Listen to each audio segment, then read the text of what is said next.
फार वर्षांपूर्वी दंभोदभ नावाचा एक असुर होता.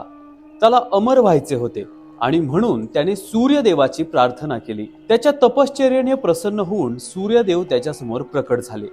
दंभोदभाने सूर्यदेवाला त्याला अमर करण्यास सांगितले, परंतु सूर्यदेव हे वरदान काही देऊ शकले नाही. जो कोणी या ग्रहावर जन्माला येईल त्याला मरावेच लागेल. अमरत्वाच्या बदल्यात सूर्याने त्याला दुसरे काहीतरी देऊ केले. दंभोदभाने सूर्यदेवाला फसवण्याचा विचार केला आणि एक धूर्त विनंती केली. त्यानं सांगितलं की त्याला 1000 चिलखतांनी संरक्षण दिले पाहिजे आणि काही अटी घातल्या. त्यातली पहिली अट, 1000 चिलखत फक्त 1000 वर्षे तपश्चर्या करणाऱ्या व्यक्तीने तोडले जाऊ शकतात. दुसरी अट, जो कोणी चिलखत तोडेल त्याला त्वरित मरण येईल. सूर्याला खूप काळजी होती. दंभोदभाने खूप शक्तिशाली तपश्चर्या केली होती आणि त्याने मागितलेले वरदान त्याला मिळू शकते हे त्याला माहीत होतं. आणि सूर्याला समजलं की दंभोदभ आपल्या शक्तींचा उपयोग चांगल्या कामासाठी करणार नाही. तथापि या प्रकरणात कोणताही पर्याय नसल्यामुळे सूर्याने दंभोदभाला वरदान दिले.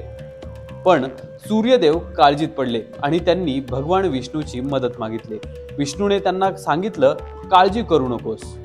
दंभोदभाने सूर्याकडे वरदान मागितले. सूर्याकडून वरदान मिळताच दंभोदभाने लोकांचा कहर सुरू केला.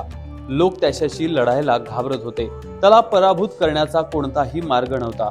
जो कोणी त्याच्या मार्गात उभा राहिला त्याला त्याने चिरडले. लोक त्याला सहस्त्र कवच असं म्हणू लागले. याच सुमारास राजा दक्ष याने त्याची एक मुलगी मूर्ती हिचा धर्माशी विवाह केला.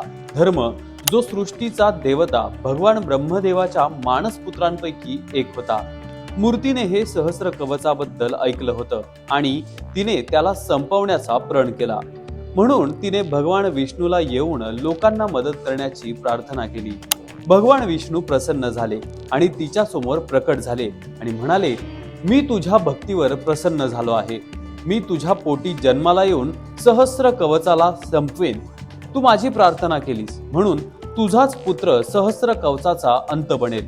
यानंतर मूर्तीने फक्त एकाच मुलाला जन्म दिला नाही, तर नारायण आणि नर या जुळ्या मुलांना जन्म दिला. नारायण आणि नर जंगलांनी वेढलेल्या आश्रमात वाढले. ते भगवान शिवाचे परमभक्त होते. दोन भावांनी युद्धाची कला आत्मसात केली. दोन्ही भाऊ अविभाज्य होते. दोघांनीही एकमेकांवर अतूट विश्वास ठेवला होता आणि कधीही एकमेकांवर प्रश्न विचारला नाही. जसा जसा वेळ निघत गेला तसे तसे सहस्त्र कवचाने बद्रीनाथच्या आजूबाजूच्या वनक्षेत्रावर हल्ला करण्यास सुरुवात केली, जिथे नारायण आणि नर हे दोघेही तपश्चर्या करत राहत होते. त्यांनी हजारो वर्षांची तपश्चर्या पूर्ण केली होती. नर ध्यान करत असताना नारायणाने जाऊन सहस्त्र कवचाला युद्धाचे आवाहन दिले. सहस्त्र कवचाने नारायणाच्या शांत डोळ्याकडे पाहिलं आणि वरदान मिळाल्यानंतर पहिल्यांदाच त्याच्या मनात भीती निर्माण झाली. सहस्त्र कवचाने नारायणाच्या हल्ल्याचा सामना केला आणि तो थक्क झाला.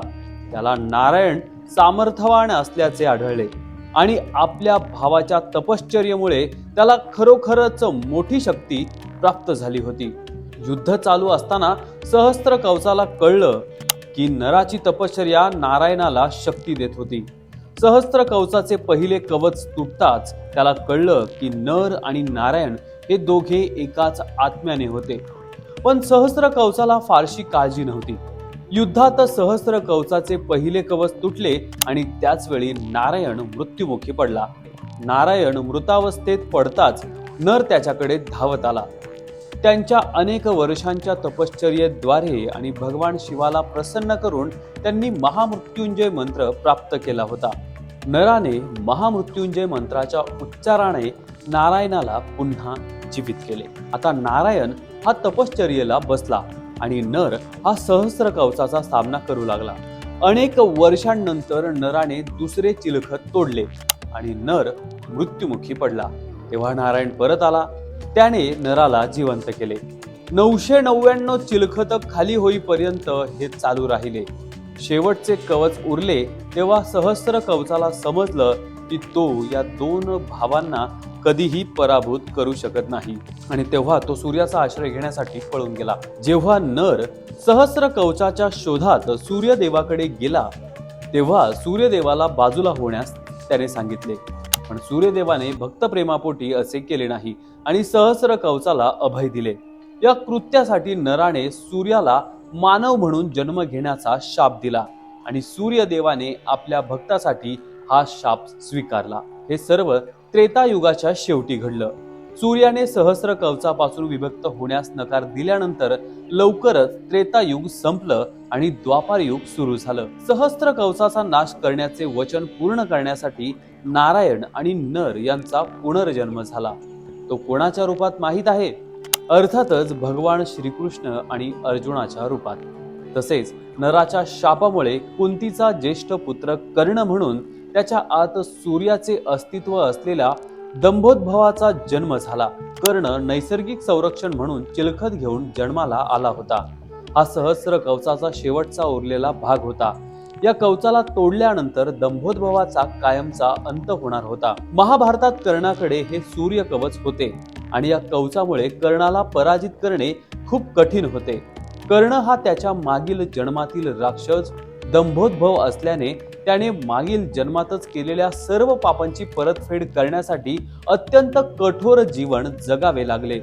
पण कर्णाच्या आतही सूर्य होता, सूर्यदेव होता. त्यामुळे कर्ण ही नायक होता. हे कर्णाचे त्याच्या मागील जन्मातील कर्म होते की त्याला दुर्योधनाच्या सोबत राहावे लागले आणि त्याने केलेल्या सर्व वाईट कृत्यांचा तो भाग होता. पण सूर्याने त्याला शूर, बलवान, निर्भय आणि चारित्र्यवान बनवले. यामुळे त्याला दीर्घकाळ प्रसिद्धी मिळाली होती. तसेच अर्जुन हा इंद्रदेवाचा पुत्र होता आणि अर्जुनाचा कर्णासमोर टिकाव लागणार नाही हे त्यांना माहीत होतं. तसेच त्यांना हेही माहीत होतं की कर्णासारखा दुसरा दानशूर या युगात नाही. त्यामुळे त्यांनी सकाळी सूर्योदया वेळी कर्णाकडे त्याची कवच कुंडले दान मागितली. कर्ण हा दानशूर होताच, शिवाय सूर्योदया वेळी आणि सूर्यपूजेवेळी त्याला हे दान मागितल्याने ते दान त्याने देऊ केले. पुन्हा महाभारतातील युद्धाला आरंभ झाला. परशुरामाच्या आश्रमातून शिक्षा ग्रहण केल्यानंतर कर्ण वनात भटकत होता. या दरम्यान तो शब्दभेदी विद्या शिकत होता. एक दिवस जेव्हा तो या विद्येचा अभ्यास करत होता तेव्हा एका गायीच्या वासरावर इतर पशु समजून शब्दभेदी बाण चालवतो आणि त्या बाणेमुळे तो वासरू मरण पावतो. तेव्हा त्या गायवासरूच्या स्वामी ब्राह्मणाने कर्णाला शाप दिला की ज्या प्रकारे तू एका असहाय्य वासरूला मारले तसेच एक दिवस तूही तेव्हा मरण पावशील जेव्हा तू स्वतःला असहाय्य अनुभवशील, कारण तेव्हा तुझे लक्ष आपल्या शत्रूपेक्षा एखाद्या दुसऱ्या कामात असेल. कर्ण आणि अर्जुनाची अखेरीस युद्धभूमीवर गाठ पडली. दोघेही तुल्यबळ योद्धे असल्याने त्यांचे युद्ध खूप वेळ चालले. परंतु अखेरीस कर्णास ब्राह्मणाने दिलेल्या शापामुळे त्याच्या रथाचे चाक युद्धभूमीवर झालेल्या चिखलात अडकून बसले आणि त्याचा रथ जागेवर अडकून पडला. चाक काढण्यासाठी धनुष्य खाली ठेवून कर्ण रथातून खाली उतरला. निशस्त्र कर्णावर वार करण्यास अर्जुनाने नकार दिला. परंतु द्रौपदी वस्त्रहरण आणि अभिमन्यूच्या मृत्यूप्रसंगी कर्णाच्या सहभागाची कृष्णाने अर्जुनाला आठवण करून दिली आणि कर्णावर हल्ला करण्यास सांगितले. स्वतःच्या रक्षणासाठी कर्णाने ब्रह्मास्त्राचे स्मरण करण्यास सुरुवात केली. परंतु परशुरामांच्या शापाप्रमाणे त्याला मंत्राचे स्मरण झाले नाही आणि अर्जुनाचा अंजलिक बाण त्याच्या कंठात घुसला. अशा प्रकारे कर्णाचा अर्थात दंभोद्भवाचा अंत झाला आणि तो पुनर्जन्म घेतलेल्या नर आणि नारायण यांच्यामुळेच झाला. कर्णाच्या मागील जन्माची सत्यता कळल्यानंतर पांडवांनी कुंती आणि कृष्णाची माफी मागितली. तर मित्रांनो, ही माहिती तुम्हाला कशी वाटली आम्हाला कमेंट करून नक्की सांगा. आणि हो, हा व्हिडिओ तुम्हाला आवडला असेल तर नक्कीच आमच्या पेजला लाईक करा. तसेच यूट्यूबवरही आम्हाला सबस्क्राईब करायला विसरू नका.